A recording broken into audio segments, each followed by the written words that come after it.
Samantala, dahil naman sa kakulangan ng aksyon sa isinampang reklamo laban kay Senator Cheese Escudero kaugnay sa pagtanggap nito ng campaign donation, naharap naman ngayon sa ethics complaint si Senator JV Ejercito dahil sa pagpapabaya ng kanyang trabaho. Si Ejercito kasi ang natasang manguna sana sa investigasyon kay Escudero pero tila na baliwala raw ito makalipas ang higit sa 3 buwan. Narito ang kabuuan ng balita.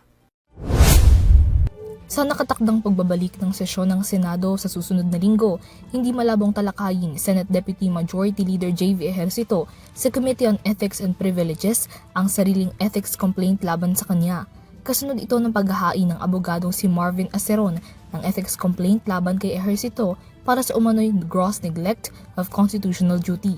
Itong Webes, inihain ni Aceron ang nasabing reklamo na kaugnay ng umano'y pagbaliwala ni Ejercito bilang chairperson ng Ethics Committee sa nauna na nilang reklamo laban naman kay dating Senate President Francis Cheese Escudero.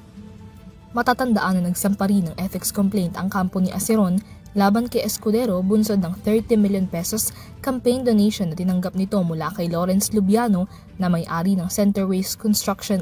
Giit ni Aceron, eksaktong 109 na araw na ang nakalilipas mula nang isumite nila ang reklamo laban kay Escudero, ngunit hanggang ngayon ay wala pa ring anumang aksyon kaugnay nito.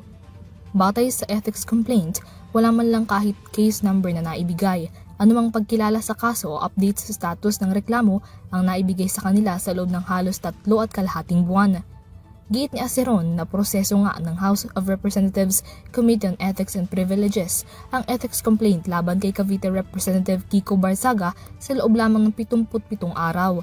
Maging ang mga barangay aniya kayang magbigay ng case number sa loob lamang ng 5 minuto. Naniniwala pa rin aniya siyang sapat ang kapasidad ng Senado upang asikasuhin ang mga ganitong bagay, ngunit ang kulang aniya sa mga ito ay ang kagustuhang gawin ito. Samantala, kinumpirma naman ni Ejercito na natanggap niya na ang kopya ng nasabing ethics complaint laban sa kanya.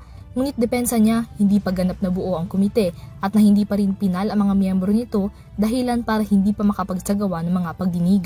Bukod pa ito sa aniyay pagiging abala ng Senado sa budget deliberations at sa Bicameral Conference Committee noong mga nakalipas na buwan kaya walang panahon para basahin ang reklamo sa plenaryo. Siniguro rin ni Ejercito na sa panahong maisapinal na ang komite at kapag nagbalik na ang sesyon ng Senado, diringgin na ng Ethics Committee ang mga nakabimbing kaso alinsunod sa pagkakasunod-sunod ng pagsasampa sa mga ito. Para sa EuroTV News, Mila Yagin sumasaludo sa bawat Pilipino.